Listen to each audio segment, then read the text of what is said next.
Okay guys, we're gonna talk about Google's Merchant Center and my wolf tips for you to manage and handle this complex, at least in terms of policy system.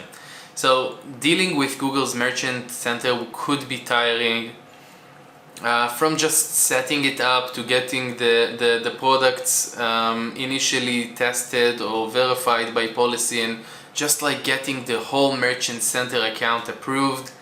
And also, even when it gets approved, it could be a nightmare. But sometimes the answer when you get stuck would be just like try and open up a new account and stuff like that. So I'm gonna give you my top like wolf tips after opening up a few merchant accounts, dealing with bans, dealing with suspensions and stuff like that.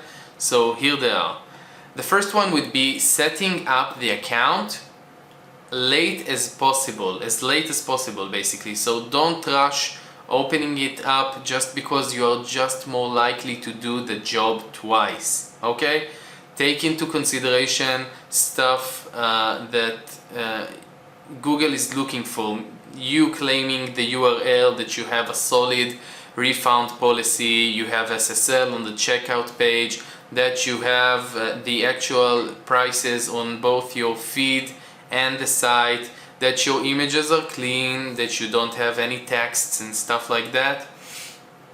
Google is going to dig deep into those stuff and basically ban your account, and once you try and open up a new account, that would raise some really weird red flags. You don't want to get into that situation. Having said that, also consider that it takes time, especially if there is a lot of like job that they need to do, or in certain times of the years, I guess, in the year, that you wanna make sure that if you do have that refund policy and stuff like that set up, and you're sure went through the checklist and you know that your store is compliant, then make sure that you do that, so you'll have everything ready for the time that you launch the campaign on even like other networks.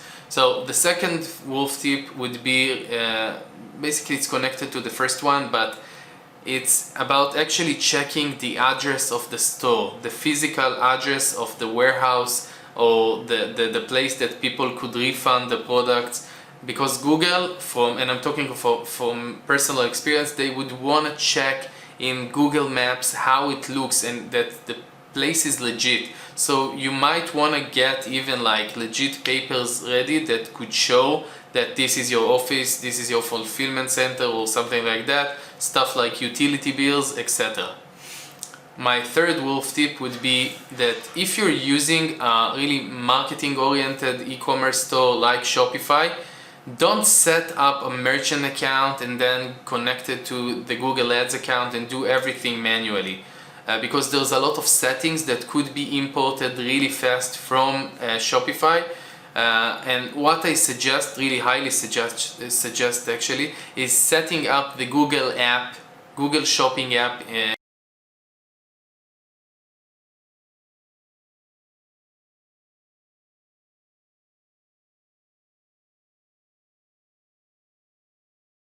It's going to connect to both your merchant account and your Google Ads account. It's going to import some conversions and create those conversion events inside your Google Ads account. It's going to import all of your products, everything into the Merchant Center. So it's going to save you a lot of time. It's going to do it in the right way. And I just highly suggest that you do that. My fourth wolf tip would be making sure that you apply and enable Google's customer survey features. So there is an app for that too, actually multiple apps, but in this case you still have to enable it inside the Merchant Center, enable the feature that's going to pop an opt-in message to anyone who's finished purchasing from you in the thank you page. It's going to prompt them, do you want to take part in a survey? And they would say yes, and nothing would appear right after the purchase. But what you can set up inside the app settings is how much time after that person opts in he is able to get, or he's going to get that survey from Google. My personal wolf tip to you, and this is a golden wolf tip, is setting it up to a large number of business days after that person is getting the product, and that's because of two things. The first one is the fact that a lot of negative feedback is going to come from just late shipping. So if you know that your shipping time is something like 5 days, make sure that you even set it up to 15 days. The second reason for doing that is the fact that the second most likely negative feedback that users could have is that they haven't experienced with the product enough to even write a review. So you want to make sure that they actually get it and forget about maybe large shipping times. You want to make sure that they actually test and experience the product, so that would get the feedback into a more positive way, or having chances of getting more positive feedback. So once you get like 100 reviews, your search ads inside Google Ads are going to have those review stars, and that increases CTR and of course affecting CPC and conversion rates. And you'll also be able to add a badge, an official Google badge or a custom one that some applications have, that's going to show the star rating that you got, and people could click on it and just get inside Google and get verified. A cool way or easier way of doing or getting those customer reviews would be just integrating with Yotpo, that's working with Google and is trusted by Google. And there are some other reviews applications, but this is by far, from at least what I tested to the moment, to this moment, is the best one. The fifth wolf tip would be enrolling in Google's promotions program. Make sure that you know how to write your promotion so it suits their policy, because they check that too. It shouldn't be really vague, and you'll get more traffic by doing that. And in general, Google now enabled the surface placements, and they are basically giving free traffic by doing that. So make sure that you take advantage of it.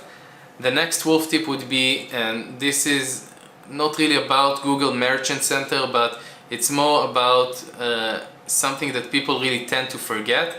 Bing and actually Microsoft, they have their own merchant centers, and after you get everything approved and ready on Google in terms of like the merchant center itself and in terms of like the products, then you can just open up a merchant center inside a Microsoft merchant center connected to your Bing account, and just import everything from the Google Merchant Center. So this is something I highly suggest. Most people don't really do that, and if you enjoy the Google Shopping Network traffic and it's converting, then why not get basically the same type of traffic, just with lower CPCs. My final wolf tip would be that if you have more than 5 different products inside your store, I want you to make sure that you enable and use dynamic retargeting. It seems obvious to me, but I've seen tons of accounts running without it. You need to enable it right now, and it's basically under growth and manage programs. Hopefully that won't change by the time that you see this video, but this is how it is right now. If you've enjoyed this video, make sure that you like and subscribe. Really important for me. I'm spending a lot of time writing, filming and editing these videos. So thank you so much for watching.